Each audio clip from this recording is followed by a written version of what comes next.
Welcome to Gyan Grow. Kindly subscribe and share. Press the bell button to get further notification. आज हम start करने वाले हैं cyber crime chapter first है। चलिए स्टार्ट करते हैं। साइबर क्राइम क्या होता है, पहले ये जानना ज़रूरी है। क्राइम क्या होता है, ऐसे सबको पता होगा। Something which is illegal behaviour और एक्टिविटी जिसके लिए लोगों को जेल भेजा जाता है, कल्प्रिट्स को। तो साइबर क्राइम क्या होता है? Any crime that involve a computer और अ नेटवर्क। मतलब साइबर क्राइम में कंप्यूटर की इन्वॉल्वमेंट और नेटवर्क की इन्वॉल्वमेंट आपको ज़रूर मिलेगी।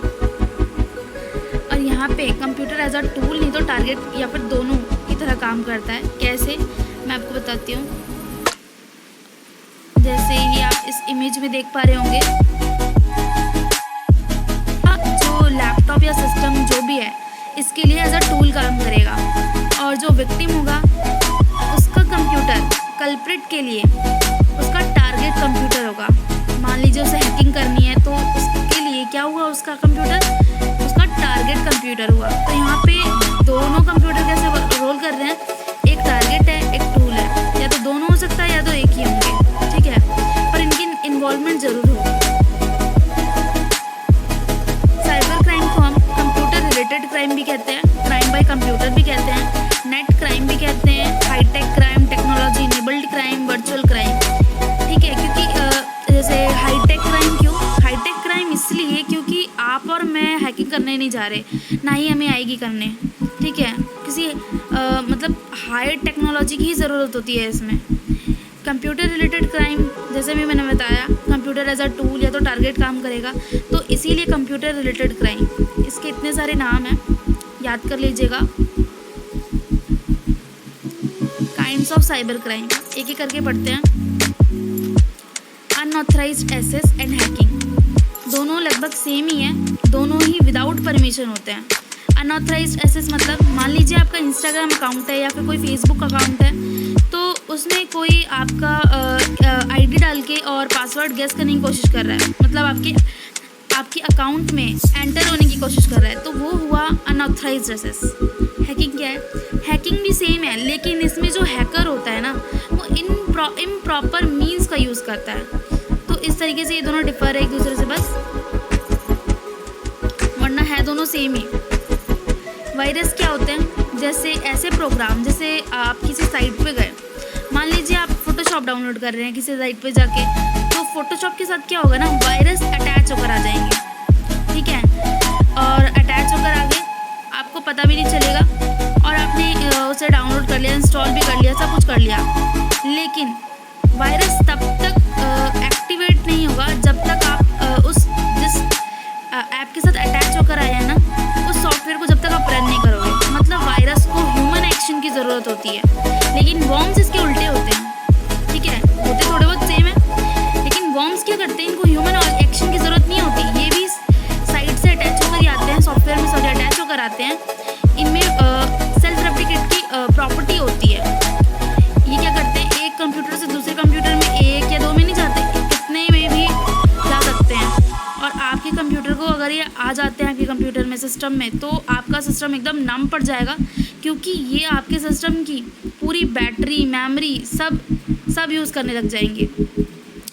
ट्रोजन अटैक क्या होते हैं, जैसे आप किसी साइट पे गए, ठीक है, कोई फोटोशॉप ही लेते हैं एग्जांपल में, डाउनलोड कर रहे हैं, फोटोशॉप के साथ एक ऐसा सॉफ्टवेयर भी डाउनलोड हो गया जिसकी खबर आपको है नहीं, ठीक है, वो डाउनलोड हो गया, रन हो रहा है अपने आप ही। जिस तरह घर में दो डोर होते हैं ना, फ्रंट डोर और बैक डोर, तो फ्रंट डोर पे तो मान लीजिए आपका सिस्टम का फ्रंट डोर, जहाँ पे आपके सारी सिक्योरिटी सब कुछ काम कर रहे हैं अपने तरीके से, सब कुछ सही, लेकिन ये क्या करते हैं ना, आपके सिस्टम के बैक डोर्स खोल देते हैं, जहाँ से आपके सिस्टम में जो भी इम्पॉर्टेंट चीज़ है जो आप शेयर नहीं करना चाहते हैं, वो वहाँ से शेयर होने लग जाती है। तो ये क्या करते हैं, आपके सिस्टम के बैक डोर खोल देते हैं। तो ऐसे अटैक ट्रोजन अटैक होते हैं। Next, denial of service attack, इन्हें हम डॉस अटैक भी कहते हैं। इसमें क्या होता है, जैसे एक विक्टिम होता है, जैसे हम कभी कभी देखते हैं, आप जब आप किसी सेल जहाँ पे किसी साइट पे सेल लगी हो, आप जाते हैं तो साइट कुछ ऐसी दिखाई देती है, या रेलवे की टिकट बुक कर रहे हैं तो ऐसी साइट दिखाई देती है कुछ, है ना। वो ऐसा क्यों दिखता है, क्योंकि हर एक साइट की ना एक अपनी बैंडविड्थ होती है, ठीक है। अब उसी टाइम पे इतने सारे जो भी हैं यूज़र वो रिक्वेस्ट भेज रहे हैं, हम जो रिक्वेस्ट भेजते हैं उसके पास जो डेटा होता है वो हमें वापस भेजता है, यही होता है। तो अगर हम एक ही समय पे, लेकिन देखा है हमने जैसे रिज़ल्ट आने वाला होता है 10th या 12th का ऑनलाइन, तो क्या होता है कि साइट उस टाइम ना एकदम सर्वर डाउन हो जाता है। तो इसीलिए होता है क्योंकि उस टाइम बहुत सारे बच्चे जो है ना रिक्वेस्ट भेज रहे हैं, ठीक है, डेटा भेज रहे हैं। तो हर सर्वर की तो अपनी बैंडविड्थ है, लेकिन कुछ टाइम बाद आप करते हो तो देखा है आपने आ जाता है तुरंत, लेकिन उससे पहले कर रहे हो तो नहीं आता है। तो इसे ही हम डॉस अटैक कहते हैं। लेकिन इसका साइबर क्राइम से क्या रिलेशन है? साइबर क्राइम से रिलेशन ये है, मान लो कोई आपका दुश्मन है, अटैकर क्या करेगा, आपकी जो साइट है, आपने जो साइट बनाई हुई है उस साइट पे बहुत सारे आपके जनरेट कर देगा, ठीक है, रिक्वेस्ट। इससे क्या होगी, आपकी साइट ना एकदम ऐसी दिखने लग जाएगी, ठीक है, ऐसी दिखने लग जाएगी। तो इससे क्या होगा, इससे आपको नुकसान हुआ। आप जिन लोगों को, जिन लेजिटिमेट यूज़र्स को आप अपनी साइट दिखाना चाहते थे वो अब आपकी साइट देख नहीं पाएंगे। तो ये अटैक डॉस अटैक कहलाते हैं, ठीक है, denial of service attack. Thank you. इसके आगे मैं नेक्स्ट वीडियो में पढ़ाऊँगी। If you found this video useful, make sure to share this video to spread the knowledge. Thank you.